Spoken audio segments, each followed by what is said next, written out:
அனைவருக்கும் இனிய மாலை வணக்கம். காயும் ஒரு நாள் கனியாகும், நம் கனவுகள் ஒரு நாள் நினைவாகும். உடல் வாடினாலும் பசி நீரினாலும் உள்ளம் மட்டும் மாறாது எங்க நடுவருக்கு. இப்ப நான் தலன்னு சொல்றேன், எத்தனை பேர் கை தட்டுவீங்க?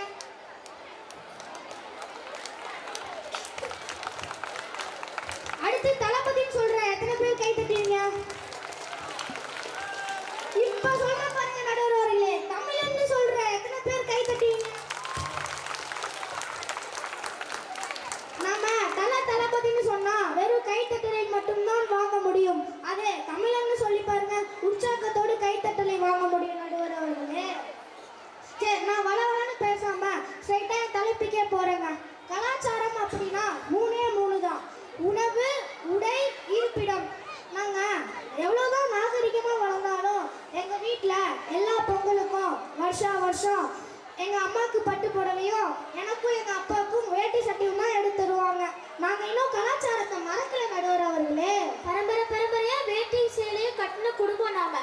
எனக்கும் ஒரு நாள் கட்டுறது இல்லை. சரி, நான் உங்க வழிக்கே வரேன் நடுவர் அவர்களே.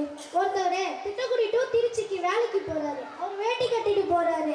திருச்சி 7 மணி பஸ்ஸை பிடிப்பாரா இல்ல அவர் வேட்டியை பிடிப்பாரா நடுவர் அவர்களே? ஆமா, சரிதான். அடுத்ததா பாத்தீங்கன்னா உணவு. நம்ம வீட்டுல சாப்பிட்டாலோ இல்ல ஹோட்டல்ல சாப்பிட்டாலோ இலையில தானே சாப்பிடுறோம் நடுவர் அவர்களே. ஆமா. சரி, நம்ம தமிழ் பண்பாடை மறக்காம இருக்கிறதாலதான் ஜல்லிக்கட்டுக்கு அவ்வளோ பெரிய போராட்டம் நடந்துச்சு. அது மாட்டுக்கான போராட்டம் இல்ல, பண்பாட்டுக்கான போராட்டம். இதற்கு மேலும் கலாச்சாரம் வளரவில்லைன்னு சொன்னா டெல்லியில இருந்து டெங்கு கொசு தமிழ்நாட்டுக்கு பஸ் ஏறி வந்துச்சுன்னு சொல்ற கதையா இருக்கும். அதனால கொஞ்சம் தீர்ப்பை யோசிச்சு சொல்லுங்க நடுவர் அவர்களே என்று கூறி விடை பெறுகின்றேன். நன்றி, வணக்கம். வானோநாதர்கள் நல்லா தான் பேசுனாங்க. அவங்களுக்கு எதிராக குருபிரசாத் பேசுறாங்க. என்ன பேசுறாங்கன்னு கேட்போம்.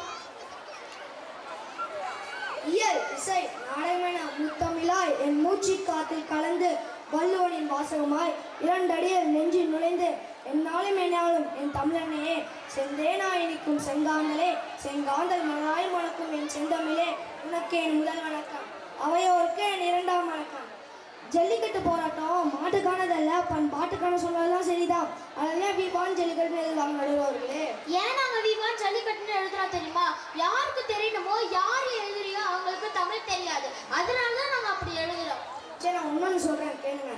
அன்னைக்கு ஒரு நாள் எங்கள் தாத்தா பாட்டி கிட்ட உங்கள் கல்யாணத்தை பற்றி சொல்லுங்கன்னு சொன்னேன். அதுக்கு அவங்க என்ன சொன்னாங்க தெரியுமா? நான் உங்கள் தாத்தா பார்க்கல, நானும் உங்கள் பாட்டியை பார்க்கலன்னு சொன்னாங்க. ஆனால் இதே எங்கள் அம்மா பாட்டியை கேட்டப்ப எங்கள் அம்மா அப்பா சொன்னாங்க, நாங்கள் 2 பேரும் கல்யாணம் பண்ணிக்கிட்டோன்னு சொன்னாங்க.